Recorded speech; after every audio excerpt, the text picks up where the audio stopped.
Anja je stara 16 let, rada brska po spletu in je ena izmed 39 milijonov ljudi, ki imajo manj kot 5% vida.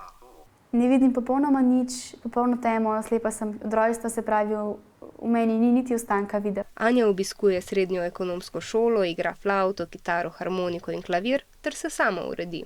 Najraje si izberem oblačila, ki so mehka, in po gladkih materialih potem zbiram obleke, ki jih bom oblekla. Njena soba mora biti vedno pospravljena, da se lahko v njej znajde in se stvari ne izgubijo.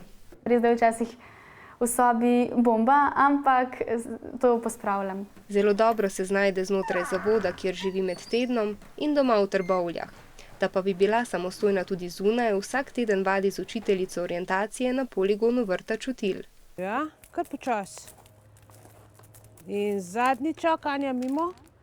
Če ne bi bila pozorna, kako bi hodila, bi se verjetno že velikokrat poškodovala. No. Zato zdaj po mestu še potrebuje spremljevalca, kar pa ne pomeni, da ta poleg cilja poti pozna tudi vzrok zanjo.